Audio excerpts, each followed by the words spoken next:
સમાચાર દ્વારકાથી, જ્યાં દેવભૂમિ દ્વારકાના ભાણવડમાં બે રોકટોક ખનીજ ચોરી ઝડપાઈ છે. ખનીજ ચોરીનો વિડીયો વાયરલ થયો છે અને વન વિભાગના ટ્રેક્ટરમાં થઈ રહી છે ખનીજ ચોરી. ખનીજ ચોરીમાં વન વિભાગના ટ્રેક્ટરનો ઉપયોગ થતા અનેક સવાલ ઉઠી રહ્યા છે. ખનીજ ચોરીમાં વન વિભાગના કોઈ અધિકારીની સંડોવણી હોવાની આશંકા છે. તો આ જે વિડીયો સામે આવ્યો છે, વન વિભાગના ટ્રેક્ટરમાં થઈ રહેલી ખનીજ ચોરીનો આ વિડીયો છે અને ખનીજ ચોરીમાં વન વિભાગના ટ્રેક્ટરનો ઉપયોગ થતા અનેક સવાલ ઉઠી રહ્યા છે કે કઈ રીતે ત્યાં વન વિભાગનો ટ્રેક્ટર પહોંચ્યો અને કઈ રીતે કોના પરમિશનથી આ ટ્રેક્ટર ત્યાં પહોંચાડવામાં આવ્યો. દેવભૂમિ દ્વારકાના ભાણવડનો આ વિડીયો છે, જ્યાં બે રોકટોક ખનીજ માફિયાઓ બેફામ બન્યા છે અને ખનીજ ચોરીનો વિડીયો હાલ વાયરલ થઈ રહ્યો છે.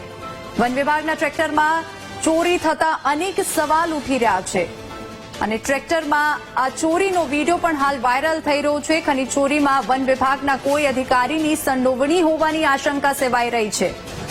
વધુ વિગતો સાથે સંવાદદાતા અશોક ફોન લાઈન પર જોડાઈ ગયા છે. અશોક, વન વિભાગનો આ ટ્રેક્ટર અને બે રોકટોક ખનીજ ચોરીનો આ જે વિડીયો વાયરલ થઈ રહ્યો છે, તેને લઈને શું વધુ વિગતો? કોઈની અંદરો અંદર કોઈ સંડોવણીની આશંકા સેવાઈ રહી છે આમાં?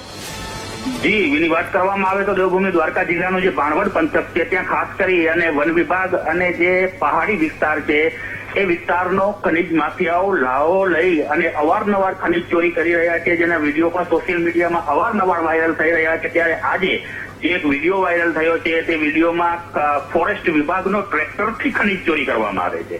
હવે એક સામાન્ય વાત છે કે જયારે ફોરેસ્ટ વિભાગના ટ્રેક્ટરથી જો ખનીજ ચોરી કરવામાં આવતી હોય તો આમાં ખનીજ ચોરીમાં ક્યાંક ને ક્યાંક ફોરેસ્ટના અધિકારીઓ કે પછી મંત્રીઓ જોડાયેલા હોય તે એક સામાન્ય માણસ પણ સમજી શકે.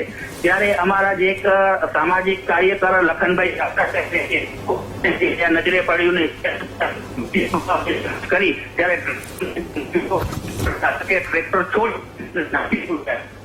જો આમાં વાડ ચીબડા ગળે તો પછી આમાં કેવું કોને, એવી પરિસ્થિતિ છે. જી વિનય. જી અશોક, આભાર સમગ્ર માહિતી બદલ.